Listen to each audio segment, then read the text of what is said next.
Hi, welcome to this segment of Check It Out. I'm Rachel Chenault from the Rosa Parks Branch Library. And I'm Taylor Barth from the Hampstead Branch Library. Today we're going to talk a little bit about art and poetry, and Rachel has all the scoop. So Rachel, you want to tell us a little about what you're... I would love to tell you. Art and poetry are two general interests of mine, but I came across a lot of these titles trying to come up with some engaging things for some of my young adults to read who don't really, they're not going to read like a 300-page book. They want something more, just something more engaging in the visual sense.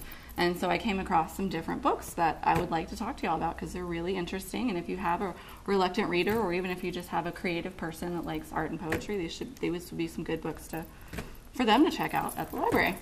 So the first one I have here is called My Name is Jason, Mine Too. And it's by two friends aptly named Jason. And this is for about the 9th grade level or up. It's a little bit older. They are roommates. They met in New York City, and one of them is a poet, one of them is an artist, and they were just both kind of hunkering along doing their thing, and they decided that they would go ahead and collaborate, and so they've done a collection with their own art and poetry mixed in together.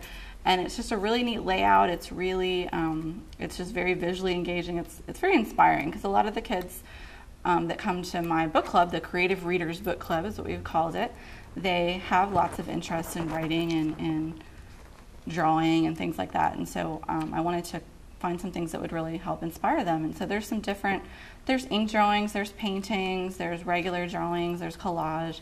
There's all kinds of stuff in here that's really, really interesting. And it's just they're fun characters, and that comes out really well in the story. So these guys are in their early 20s? Yeah, they're in their early 20s, and they're characters, you can tell. They've already published something. Yes, and they're supposed to be. I'm not sure if they've published something else yet. This was from 2009, but I think they were planning on trying to continue publishing their own stuff. So, and yeah, it's just really, really fun.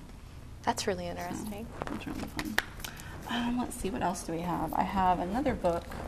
This is really fun. This is Words with Wings.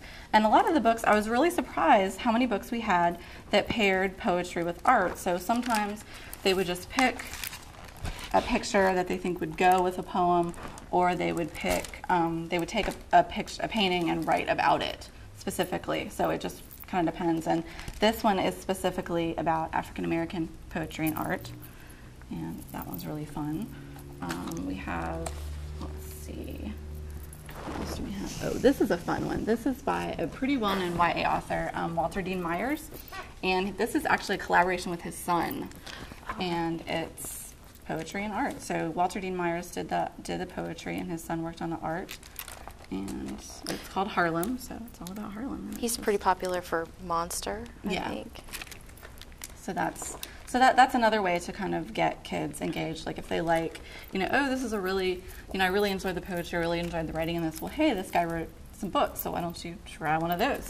So it's, a good way to kind of get them involved. And then we have some more kind of classic ones. This is Celebrating America and Poetry and Art. So this has stuff from the National Museum of Art. Let's see, some more famous kind of stuff.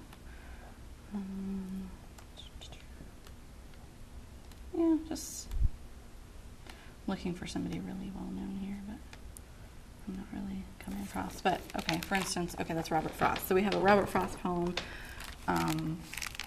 in Hardwood Grove. So we have a grove of trees and we have a painting there. So a lot of times, like with the kids, what I would do is I would have them go through and just pick a poem that they like and then pick a picture that they like. They didn't necessarily have to go together. And then we would read the poems and we'd talk about the pictures and what they liked. And it was really, we've had some really interesting discussions. I think it was this one. Yeah, this one was fun that we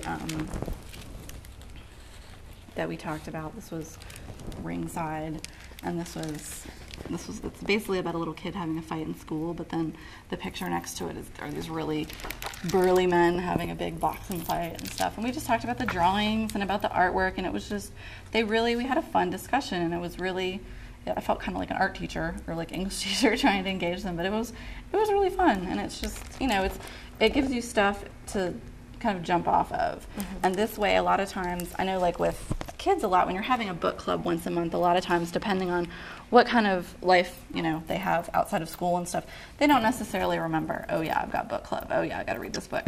So if they don't have time to read all that. That too. 300-page book for your book club. Right.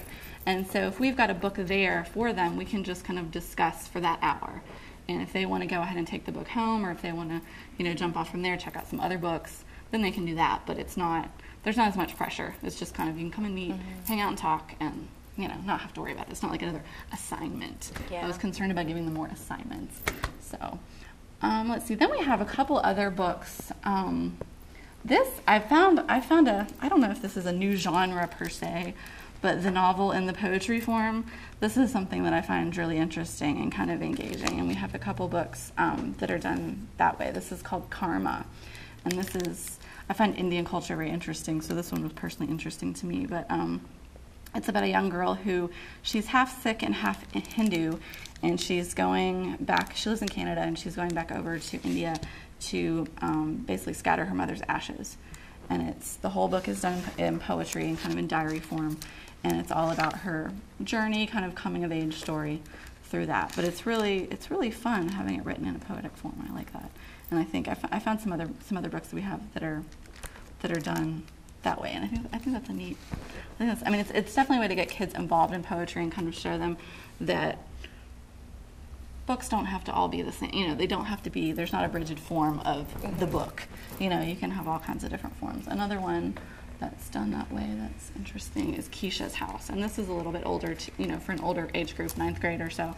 But this is just another one done in poetry form, and it's just I think it's a really interesting way to tell a story, and to just kind of get your brain thinking in a different sort of way. And that one's not too long either. Yeah, this one is a little bit thinner. This is quite a mammoth book, but yeah, this one's a little bit easier to get through.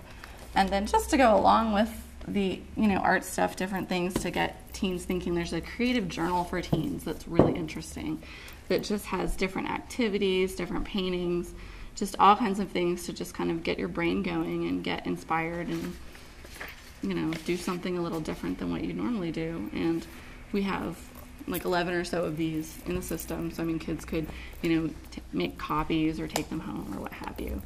And then it's good. I wanted to get the kids involved in kind of some local people too. So we've got the Alabama Masters, which is just a book about some different Alabama artists.